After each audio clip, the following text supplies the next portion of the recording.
Hello everyone. Noun and its types. Noun means नाम. नाम म्हणजे नाव. या जगात प्रत्येक गोष्टीला काही ना काही नाव आहे आणि त्या सगळ्याच नावांना आपण म्हणतो नाम. नाम म्हणजेच नाउन.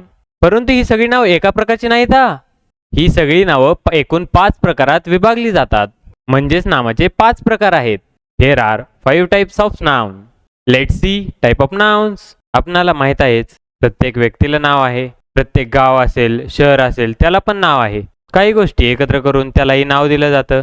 आपल्याकडे अनेक पदार्थ आहेत, त्यांना पण वेगवेगळी नावं आहेत. त्याचप्रमाणे आपल्या मनातील भावना, काही अदृश्य गोष्टी, त्यांना पण नाव आहे आणि ह्यावरूनच या नामाचे एकूण 5 प्रकार पडलेले आहेत. येथे आपण पाहू शकता, Rahul is the name of a person, Pune is the name of a place, lion is the name of a animal, book is the name of a thing, and the honesty is the name of an idea, such that the definition of noun is the name of a person, place, animal or a thing. म्हणजेच काय, वस्तू, व्यक्ती, ठिकाण ह्यांच्याच नामाला noun असे म्हणतात. Now look. These are the type of nouns: proper noun, common noun, collective noun, material noun and the abstract noun. These are the 5 type of nouns. First one, proper noun. Proper noun म्हणजेच विशेष नाम. The definition of proper noun is it is a special name of a particular person, place or a thing. It is always being with a capital letter. आणि लिहिताना ह्या नामाचे पहिले अक्षर नेहमी capital लिहावे लागते. Second type of noun is a common noun. Common noun means it is a general name of a person, place, animal or thing. For example, boy, city, school and dog. Look at this example. The boy is playing football. In this sentence, boy and football are common noun. म्हणजेच boy आणि football हे सामान्य नाम आहे. Third type of noun is collective noun. A collective noun is the name of a given to the whole group of people, animal or things. म्हणजेच काय, व्यक्ती, प्राणी अथवा गोष्टी यांच्या समूहाला दिलेले नाव म्हणजेच common noun.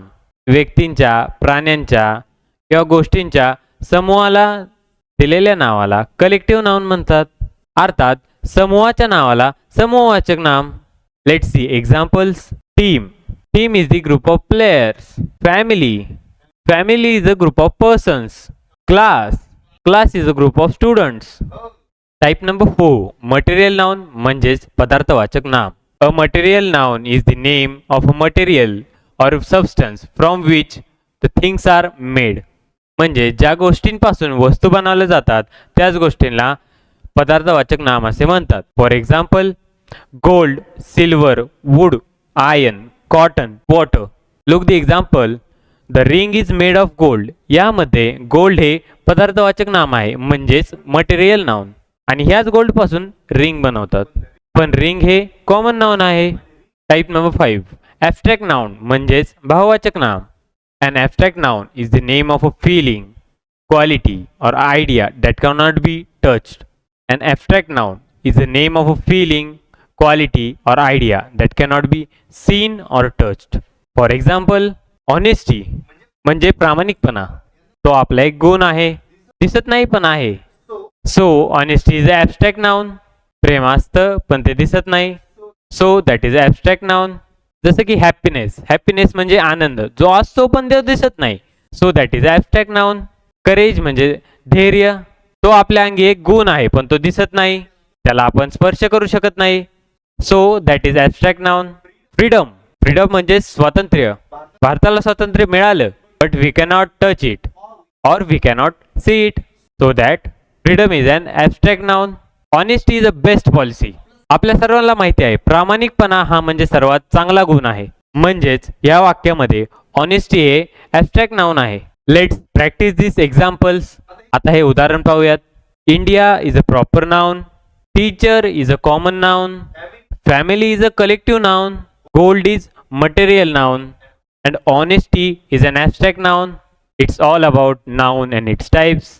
Noun has 5 types and those are common noun, proper noun, collective noun, material noun and abstract noun. Let's study this type of nouns and enjoy English.